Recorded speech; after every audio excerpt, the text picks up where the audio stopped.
Hello everyone, मेरा नाम सतीश कुमार है। 11वीं कक्षा राजनीतिक विज्ञान विषय में आप सभी का स्वागत है। हमारी पुस्तक चल रही थी पॉलिटिकल थ्योरी राजनीतिक सिद्धांत। इसका हम फोर्थ चैप्टर पढ़ रहे हैं, सोशल जस्टिस सामाजिक न्याय। और इस चैप्टर को आज हम शुरू करने वाले हैं। तो इसका ये पहला वीडियो है।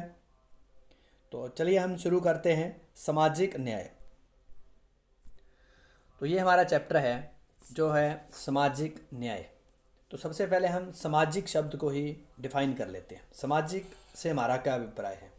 सामाजिक जो समाज जो हमारे आसपास में जितने भी प्रकार के जो रहने वाले लोग हैं उनके साथ संबंधित शब्द जो है सामाजिक है। उन्हीं से ही ये लिया गया शब्द बन गया सामाजिक। तो समाज से संबंधित अगर कोई बात है तो उस प्रकार की बात को हम क्या कहेंगे, सामाजिक। और दूसरा शब्द है न्याय। तो न्याय से हमारा अभिप्राय क्या है, जस्टिस। जस्टिस का मतलब है, अर्थ है बंधन या बांधना। तो इस हिसाब से जो न्याय की जो हमारी डेफिनेशन होती है उसमें हम न्याय उस व्यवस्था को कहते हैं जिसके द्वारा एक मनुष्य दूसरे मनुष्य के साथ जुड़ा हुआ है। न्याय समाज में रहने वाला प्रत्येक व्यक्ति को बिना किसी भेदभाव के उसका उचित स्थान या उसका उचित हक स्थान दिलाने का जो बात हम करते हैं तो उसे हम क्या कहेंगे, न्याय कहेंगे। तो न्याय और सामाजिक न्याय, अब इसको जोड़ कर देख लेते हैं। तो जो भी हम समाज में जितने प्रकार के लोग रह रहे हैं तो जो उनके हक या दावे हैं, तो एक व्यक्ति के कुछ अधिकार हैं, दूसरे के कुछ हैं। तो उन अधिकारों के ऊपर जब हम बात करते हैं तो उसमें अपने हक पर करने वाली बात जो है, जिसकी जो जो हक बनता है उसी को मिले, या जिसका जो स्थान बनता है उसी को मिले, तो उसी को हम क्या कहेंगे, सामाजिक न्याय। तो सामाजिक न्याय कैसे प्राप्त किया जा सकता है उसके बारे में हम चर्चा करते हैं। तो जैसे ही हम इस चैप्टर को हम शुरू करते हैं तो उसमें हम प्रेम से संबंधित शब्द एक दे रखा है, प्रेम। तो प्रेम हमारा व्यक्तिगत तौर पर लिया गया शब्द है जो हमारे जिन लोगों से हम रिश्ता रखते हैं तो ये लगभग उन्हीं से संबंधित है। तो इसीलिए कहा गया है प्रेम उन लोगों से हमारे रिश्ते का एक पहलू है जिन्हें हम अच्छी तरह से जानते हैं। और जबकि न्याय का अगर हम बात करें तो न्याय समाज में, हमारे जीवन में और सार्वजनिक जीवन में, अब दो तरह के जीवन हो सकते हैं। एक आपका प्राइवेट जीवन जो प्राइवेसी है, और एक है सार्वजनिक जीवन। तो उनमें जब आप उनको सर्वाइव कर रहे हो, जी रहे हो, तो उनको व्यवस्थित करने के कुछ नियम और कायदे कानून होंगे और जो समाज के द्वारा वैधता प्राप्त किए होंगे, और उन्हीं के आधार पर आपके कुछ कर्तव्य भी होंगे, कुछ आपकी जिम्मेवारियां होंगी और कुछ आपको अधिकार भी मिलेंगे। तो उन अधिकारों के बीच में और कर्तव्यों के बीच में इस प्रकार का व्यवस्था को हमने स्थापित किया है जिससे जो है सभी को आगे विकसित होने के अवसर उपलब्ध हो पाए। तो इस तरीके से हम जब बात करते हैं तो न्याय की, तो न्याय से हमारा अभिप्राय यही होता है जो एक मनुष्य से दूसरे मनुष्य के साथ की जब हम बात करते हैं तो उनमें जो प्रत्येक व्यक्ति को बिना किसी भेदभाव के उसका जो उचित हक है, अधिकार है, उनका स्थान है, वो उनको मिले। तो इस बात को हम न्याय में कंसर्न करते हैं, न्याय में शामिल करते हैं। अब इस चैप्टर को पढ़ने के बाद आप किस काबिल हो जाएंगे। इस चैप्टर को पढ़ने के बाद आप न्याय के उन सिद्धांतों की को जान अच्छे से पाएंगे जो अलग अलग समाजों में अलग अलग समय जो है सामने आए हैं या विकसित हुए हैं, और उनके पीछे उनका क्या ऑब्जेक्शन था या क्या उनका ऑब्जेक्ट था, क्या उद्देश्य था। इसके अलावा आप एक विवरणात्मक न्याय जो है उसके अर्थ को आप स्पष्ट कर पाएंगे। आप न्याय की जो मैंने डेफिनेशन बताई है बहुत ही एक संकीर्ण डेफिनेशन है। न्याय बहुत सारे प्रकार का हो सकता है और न्याय की अपने आप में जो परिपूर्णता है वो कभी भी डिफाइन नहीं की जा सकती। इसके अलावा हम रॉयल्स, इसके न्याय के ऊपर जो है निष्पक्ष और न्यायपरक समाज की जो कल्पना है उसके बारे में हम बात करेंगे। तो एक न्यायपूर्ण और निष्पक्ष समाज हम कैसे उनकी आधारशिला रख सकते हैं, तो उनके बारे में रॉल्स महोदय ने कुछ विचार दिए थे, उनके बारे में हम जान पाएंगे। आगे अगर हम बात करें न्याय क्या है, तो न्याय प्राचीन समय में तो यह धर्म से जुड़ा हुआ एक शब्द था। तो जिस प्रकार की धर्म में जीवन को जीने को लेकर व्याख्या की गई थी, भिन्न भिन्न प्रकारों के धर्मों की हम बात कर रहे हैं, तो उसी के अनुसार मानव अपना जीवन व्यतीत करता है, तो वो न्याय है।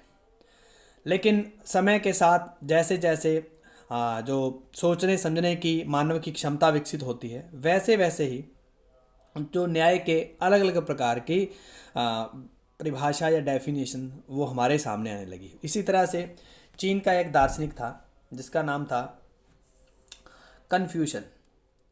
तो इसने क्या तर्क दिया था, न्याय क्या है, इनके अनुसार गलत करने वाले को दंडित करें और भले करने वाले को पुरस्कृत करें। तो इस प्रकार का जो है राजा कोई व्यवस्था बनाता है, इस प्रकार की व्यवस्था बनाना ही क्या है, न्याय है। अब देखिए यहाँ पर मैं कुछ जो बहुत ही महत्वपूर्ण पर्सनैलिटी है प्लेटो, और इनके गुरु थे सुकरात। और प्लेटो ने एक पुस्तक लिखी थी रिपब्लिक। अब देखिए मैंने आपके ग्रुप में 3 लोगों के बारे में, आपको 3 लोगों की थिंकिंग के बारे में मैंने बताया है। सबसे पहले हम बात करते हैं सुकरात की, सोक्रेटिस, और उसके बाद प्लेटो, और उसके बाद अरिस्टोटल, अरस्तु। अब ये तीनों व्यक्ति जो हैं, अब सुकरात जो है ये प्लेटो का गुरु था, प्लेटो का, इसका कह सकते हो आप, इनका शिष्य था। और प्लेटो का शिष्य था अरिस्टोटल, और इनका शिष्य था अलेक्जेंडर, जिन्होंने पूरी दुनिया जीतने की बात की है। तो इन तीनों के विचारों के ऊपर आपको ज़रूर, इनकी तीनों की थ्योरीज क्या थी, इन तीनों के बारे में ज़रूर पढ़ना चाहिए। अब आप जब भी इनके बारे में पढ़ेंगे तो आप चाहे राजनीतिक विज्ञान की बात करें, चाहे ज्योग्राफी की बात करें, चाहे हिस्ट्री की बात करें, इकोनॉमिक्स की बात करें, प्रत्येक विषय के ऊपर इन दार्शनिकों ने अपने विचार व्यक्त किए हैं। प्रत्येक विषयों में इन्होंने अपना कंट्रीब्यूशन दिया है, और बहुत ही उम्दा इनकी जो है थिंकिंग थी। इन थिंकरों के बारे में आपको ज़रूर पढ़ना चाहिए। अब जो प्लेटो है, इन्होंने पुस्तक दी थी द रिपब्लिक, जिसमें न्याय को लेकर बहुत ही लंबी चौड़ी वार्ता दिखा रखी है। अब इनकी जो पुस्तक है वो नॉर्मली वार्तालाप ही होते हैं। उसमें ये अपने जो इनके शिष्य थे उनके साथ वार्ता करते हुए एक क्वेश्चन पूछता है, दूसरा उनकी वार्ता करता है। इसमें एक वार्ता का अंश दे भी रखा है जो हम आगे देखेंगे। अब इनके अनुसार जो प्लेटो के अनुसार न्याय क्या है, इन्होंने न्याय को जो भिन्न प्रकार के गुणों में के बीच में बैलेंस करने की बात की है। अब जैसे कि इन्होंने अपनी एक डेफिनेशन में ये बताने की, या एक बातचीत में ये बताने की कोशिश की है, जैसे कि जो अपना ये सुकरात है, तो प्लेटो ने अपने जो गुरु उनके थे सुकरात, उनसे क्वेश्चनिंग करते हैं। तो क्वेश्चनिंग में क्या पूछते हैं, हमें न्याय संगत क्यों होना चाहिए। तो सुकरात जी कहते हैं, अब सुकरात जो है इन्होंने कोई पुस्तक नहीं लिखी, ये सिर्फ लेक्चर देते थे, और इनके बारे में जानिए, बहुत ही उम्दा विचारक थे, और इन्हीं के ही ये शिष्य थे जिनकी हम बातें पढ़ते हैं। तो इन्हीं की बातों का ही यहाँ इनके ऊपर प्रभाव जरूर पड़ा होगा। अब इन्होंने न्याय संगत हमें क्यों होना चाहिए, ऐसा प्लेटो ने पूछ लिया अपने गुरु सुकरात से। तो सुकरात क्या बोलते हैं, जो अन्यायी हैं वे न्यायी लोगों से ज़्यादा बेहतर स्थिति में हैं, जो अपनी स्वार्थ पूर्ति के लिए कानून तोड़ते मरोड़ते हैं, कर चुकाने से कतराते हैं और झूठ और धोखाधड़ी का सहारा लेते हैं। वे अक्सर उन लोगों से ज़्यादा सफल होते हैं जो सच्चाई और न्याय के रास्ते पर चलते हैं। आपने आज भी लोगों की ऐसी भावना व्यक्त करते हुए सुना होगा। तो ये इस प्रकार की वार्तालाप कर रहे थे। तो इस तरीके से ये अपने आप में वार्तालाप ही करते हैं। तो सोक्रेटिस जो है, इसलिए हमें जो है क्या है, न्याय संगत होना चाहिए। आगे इन्होंने बात की, सुकरात ने उन नौजवानों को याद दिलाई कि यदि हर कोई व्यक्ति अन्यायी हो जाए और यदि हर आदमी अपने स्वार्थ के लिए कानून के साथ खिलवाड़ करे तो किसी के लिए भी अन्याय से लाभ पाने की गारंटी नहीं रहेगी, कोई भी सुरक्षित नहीं रहेगा और इससे संभव है कि सबको नुकसान पहुंचेगा। और इसलिए हमें दीर्घकालीन हितों के, लॉन्ग टर्म के लिए अगर हम सोचें तो हमें कानून की पालना करनी चाहिए और हमें न्यायी बनना चाहिए। आपके सामने ये क्वेश्चन आ सकता है, हमें न्याय संगत क्यों होना चाहिए? तो उनका ये कंप्लीट आंसर है, हमें न्याय संगत क्यों होना चाहिए। क्वेश्चन अक्सर पूछा जाता है, तो ये इनका आंसर है कंप्लीट, जो मैंने इसको हाईलाइट कर रखा है। आपको ऐसी ही पीडीएफ मिल जाएगी। अब देखिए यहाँ पर आपको एक चीज़ समझ में आ गई होगी, जो शॉर्ट टर्म के विज़न के बारे में सोचता है तो वो आदमी ज़्यादा स्वार्थी होगा। जो लॉन्ग टर्म के बारे में सोचता है, लंबे अपने इंटरेस्ट के बारे में सोचता है, तो वो आदमी एक व्यवस्थित व्यवस्था के ऊपर विश्वास रखेगा और उसी व्यवस्था के अनुसार ही चलने की कोशिश करेगा। तो इसीलिए हमें न्याय संगत भी होना चाहिए। तो आप न्याय संगत होंगे तभी आप अपने अधिकारों की और दूसरे के हितों की, या अपने हक की और दूसरे के हकों की बात कर पाएंगे। अब यहाँ पर बता रखा है, न्याय का मतलब सिर्फ यह नहीं होता कि हम अपने मित्रों का भला करें और दुश्मनों का नुकसान करें और अपने हितों के पीछे ही लगे रहें। न्याय से तमाम लोगों की भलाई निहित रहती है। एक डॉक्टर अपने सभी मरीजों की भलाई की चिंता करता है, उसी तरह न्याय संगत शासन, सरकार को भी जनता की भलाई की चिंता होनी चाहिए। जनता की भलाई की सुनिश्चितता में हर व्यक्ति को उसका वाजिब हिस्सा देना शामिल है। तो इस तरीके से न्याय की जो डेफिनेशन है, तो आप ये कह सकते हो, जो जितने प्रकार के भी जो मानव के व्यवहार हैं उनमें हमने एक ऐसा बैलेंस लेके आना है, तो जिससे हम एक ऐसे समाज की कल्पना कर सक पाएँ जिसमें भेदभाव रहित और उचित हक या उचित स्थान दिलाने की बात होती हो। तो इस प्रकार का समाज की अगर हम जब रचना करते हैं तो ऐसे न्याय को हम क्या कहेंगे? सामाजिक न्याय कहेंगे। जैसा आपको मिलना चाहिए वैसा दूसरे को मिलना चाहिए। तो इस प्रकार की जब भी हम बात करते हैं तो उसे हम क्या कहेंगे? सामाजिक न्याय कहेंगे। यहाँ पर ग्लाउकॉन सुकरात से बात करते हुए बात कर रहे हैं और वो न्याय के बारे में बात कर रहे हैं, तो जिसे अरिस्टोटल ने अपनी पुस्तक में दर्ज किया है। वे कहते हैं कि अन्याय करना स्वाभाविक रूप से अच्छा है और दुरुस्ता झेलना बुरा, लेकिन यह भी कि भलाई की तुलना में दुष्टता बड़ी है और इसलिए जब लोग अन्याय करने और झेलने दोनों का अनुभव प्राप्त करते हैं, जब वे किसी एक से बचने और दूसरे को पाने में सफल नहीं होते, तब वे सोचते हैं कि दोनों में से कुछ भी न होने के लिए आपस में समझौता करना बेहतर होता है और यहाँ के कानूनों और अपनी प्रति प्रसंविधाएँ बनती हैं और जो कुछ कानून के द्वारा किया जाता है उसे ही कानूनन सर्वसम्मत, कानून सम्मत और न्यायोचित कहा जाता है। तो ये जो बातचीत है सुकरात और ग्लाउकॉन के बीच में हो रही है और रिपब्लिक पुस्तक में। अब आपसे क्वेश्चन आपके सामने आएगा यहाँ से, ये रिपब्लिक पुस्तक किसने लिखी है?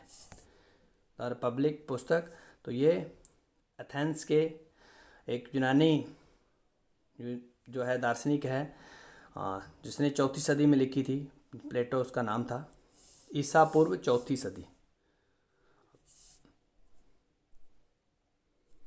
अब इसी तरह से जर्मन के एक दार्शनिक है इमैनुअल कांट। तो इनके अनुसार सामाजिक न्याय क्या है? हर मनुष्य की गरिमा होती है। अगर सभी व्यक्तियों की गरिमा स्वीकृत है तो उनमें से हर एक का उद्देश्य यह होगा कि, अब यहाँ पर आप इस शब्द को, प्राप्य को उद्देश्य समझिए, उन्हें अपनी प्रतिभा के विकास और लक्ष्य की पूर्ति के लिए अवसर प्राप्त हो। न्याय के लिए जरूरी है कि हम तमाम व्यक्तियों को समुचित और बराबर की अहमियत दें। अगर ये नहीं देंगे तो हम सामाजिक न्याय नहीं कह सकते। आज हमने सामाजिक न्याय की यहाँ पर चर्चा की उसमें हमने सिर्फ और सिर्फ न्याय को ही आज हमने देखा है।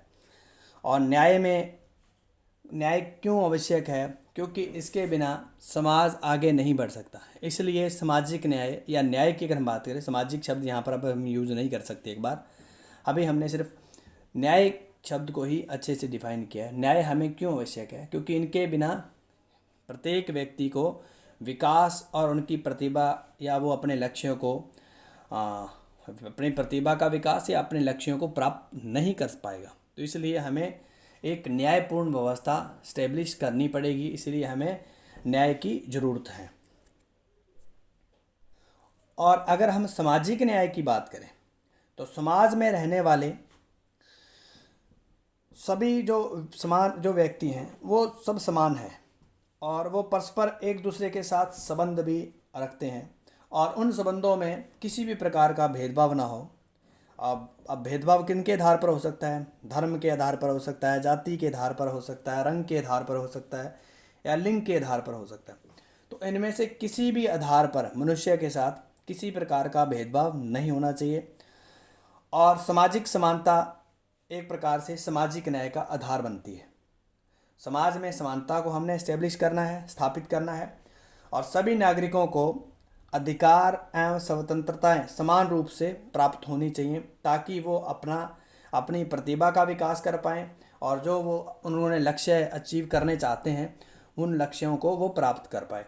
इसे हम क्या कहेंगे? सामाजिक न्याय कहेंगे। अब हम सामाजिक न्याय के महत्व के ऊपर भी थोड़ी चर्चा कर लेते हैं। सामाजिक न्याय हमें चाहिए क्यों? सामाजिक न्याय हमें इसीलिए चाहिए ताकि जो हम एक मानव को आगे बढ़ने का मौका वो दे पाएँ। मानव आगे बढ़ेगा तभी जब वो अपनी प्रतिभा का विकास करेगा या उनको एक प्रकार से उचित माहौल मिलेगा। तो तभी सामाजिक रूप से अगर उचित माहौल मिलता है जिसमें वो व्यक्ति आगे कुछ बनना चाहता है, उसके लिए उसको बेसिक माहौल मिलेगा तभी वो आगे बढ़ पाएगा। तो पहला तो महत्व यही है। और अगर जाति, लिंग आदि के आधार पर भेदभाव होगा तो ऐसे में समाज की प्रगति रुक जाएगी। तो हमें इसलिए भी चाहिए सामाजिक समानता या सामाजिक न्याय हमें चाहिए। इसके अलावा अगर मानवता की कल्याण की अगर हम बात करें तो वो तभी हो पाएगा जब सामाजिक रूप से किसी प्रकार का भेदभाव नहीं होता। अगर भेदभाव होता है तो सामाजिक रूप से असमानता बढ़ेगी, तो जिससे जो है समस्या सामने आ सकती है। इसी तरह से ही अगर हम एक राष्ट्र का निर्माण करना चाहते हैं तो राष्ट्र तो बहुत सारे लोगों से मिलकर बना है, विभिन्न प्रकार के राज्यों से मिलकर बना है। तो जब हम उनके बीच में भेदभाव करेंगे तो वो सभी लोग अलग होने की बात करेंगे। तो ऐसी स्थिति में भी हम किसी प्रकार के भी न्याय की या किसी राष्ट्र की हम बात नहीं कर पाएंगे। तो इन कुछ कारणों की वजह से, और अगर हम व्यक्तित्व के विकास की अगर हम बात करें तो वो भी इन्हीं के साथ ही जुड़ा हुआ है। इसलिए हमें सामाजिक न्याय की ज़रूरत है। आज के लेक्चर में इतना ही। आगे हम पढ़ेंगे इसे हम किस किस तरीके से समाज में प्राप्त कर सकते हैं या हम किन तरीक़ों से समाज में इनसे हम स्टेब्लिश कर सकते हैं सामाजिक न्याय की व्यवस्था को। तो आज के लेक्चर में इतना ही।